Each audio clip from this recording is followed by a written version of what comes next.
यस्तै हो संसार, यस्तै हो संसार।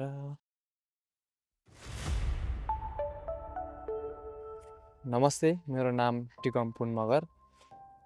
मेरो घर रोल्पा। म चाहिँ अहिले 21 वर्ष पुरा भयो। अब 22 वर्ष पनि सायद अब पुरा हुने समय पनि आइसक्यो। अब त्यस 22-तिरको दौडानमा भनौँ। काठमाडौँ जाने एक्कासी रहर पनि जाग्यो। अब बाध्यता पनि थियो अब सहरतिर छिर्नुपर्ने। काठमाडौँ आउनुभन्दा पहिले म काठमाडौँमा सहर बजारमा म आएको थिएन कहिले पनि। म चाहिँ अब गाउँमै खेती किसानीहरू गर्थेँ। केही पनि थाहा थिएन काठमाडौँको सहर एकदम नौलो। 1 वर्ष जति होटेलमै काम गरेँ मैले घरमा पनि खानाहरू बनाउने काम कहिले पनि गरेन। मम्मी बहिनीहरूले बनाइहाल्नुहुन्थ्यो, मैले अरू बाहिर काम गर्थेँ। गाउँबाटै फर्स्ट टाइम सहरतिर छिरेको अनि अब केही पनि काम आउँथेन।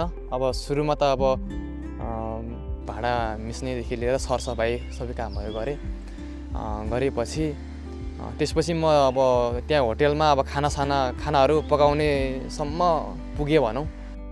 म अब घरको अब एक्लो छोरा पनि अब त्यही भएर घरमा सबै कुराहरू चाहिँ मैले अब सेयरिङ चाहिँ गर्नैपर्छ। घरमा चिन्ता नहोस् केही नहोस् भन्ने। अब छोराले के काम गर्छ, अब कहाँ बस्छ, के खान्छ भन्ने कुरा त घरमा सबै त टुङ्गो त हुनु पऱ्यो नि। अब घरमा मैले भने म यस्तो काम गर्दैछु है, अब गरिरहेको छु भन्दाखेरि चाहिँ अब घरमा मम्मी बुवा होइन बहिनीहरूले त्यस्तो काम किन गर्न थालेको, अनि अब गाह्रो होला, सकिन्न होला पनि धेरै भन्नुभयो। अब काम अब घरबाट बाहिर हिँडेपछि अब कामहरू त सबै राम्रो त पक्कै हुँदैन। त्यही पनि कुनै बेला अब दुःख सुख भए पनि म अब सुख छु, राम्रो छु मैले भन्नु परिहाल्यो। त्यसपछि अब यस्तै ब्यागहरू बोकेर पठाउ साथीहरू पनि हिँडिरहेको देखेँ। मलाई पनि यस्तै काम गर्न एकदम रहर जाग्यो। अनि त्यसपछि अब मलाई अब पठाउको अफिस खोज्ने नै अब 3-4 दिन लाग्यो भनौँ। अब कता छ के छ है।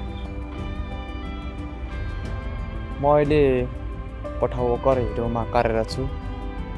पहिला मैले अब साइकलमा दर्ता गरेको थिएँ, साइकलमा गरेँ, भाडामा लिएको थिएँ साइकल। अनि पछि अब ओकर हिरो पनि छ अनि भन्ने कुराहरू आयो। ओकर हिरोमै दर्ता गरिसकेपछि अब ठिकै छ, कमाइको पनि ठिकै छ अनि गरिराखेको छु। उमेर भनेको त अब पढ्ने उमेर हो, लेख्ने उमेर हो हुने चाहिँ। त्यही पनि अब 10 पास गरेपछि म अब आफ्नै कामतिर लागेँ, पढाइ गर्न छोडिदिएँ। त्यसपछि अब जति ठुलो हुँदै गयो जिम्मेवारीहरू थपिँदै आइसकेपछि अब जिम्मेवारीले चाहिँ उमेर केही पनि नभन्दो रहेछ। काम चाहिँ जसरी नि अब गर्नु पर्दो रहेछ। कोही बाइकमा हिँड्छन्, कोही साइकलमा हिँड्छन्, तिमी चाहिँ हिँडेरै गइराखेका छौ अनि धेरै टाढा जानुपर्छ होला, अब धेरै गाह्रो पनि हुन्छ होला भन्ने कुराहरू पनि धेरैले गर्नुहुन्छ। त्यति अब टाढा त हुँदैन, तै पनि हिँड्दा खुट्टाहरू त दुखे पनि अब यस्तै हो। अब 1500 मिटरसम्म हुन्छ अनि त्यही भएर धेरै टाढा जानु पर्दैन। दिउँसो 12 बजेदेखि राति 3 बजेसम्म नै गर्छु भनौँ मैले पठाउ। बिहान झन्डै 9 बजेदेखि 11 बजेसम्म होटेलमा काम गर्छु। अनि 12देखि अब रातिको अब कहिले 12 कहिले अब 1, 2, 3 पनि बजिहाल्छ। अनि अब 3देखि अब फेरि 9, 10 बजेसम्म, 9 बजे 8 बजेसम्म अब सुत्ने हुन्छ।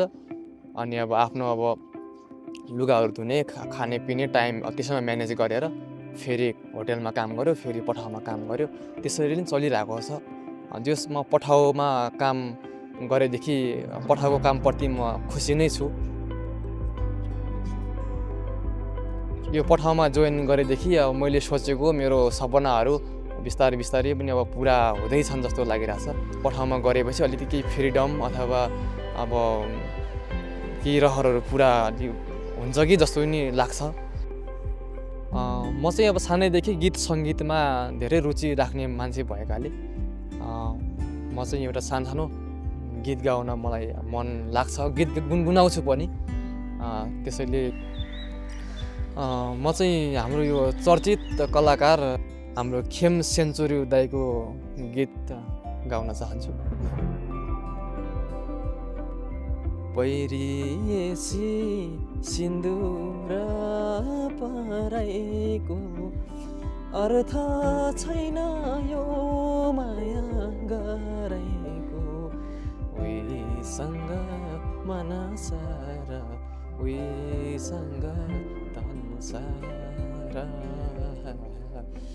यस्तै हो संसार यस्तै हो संसार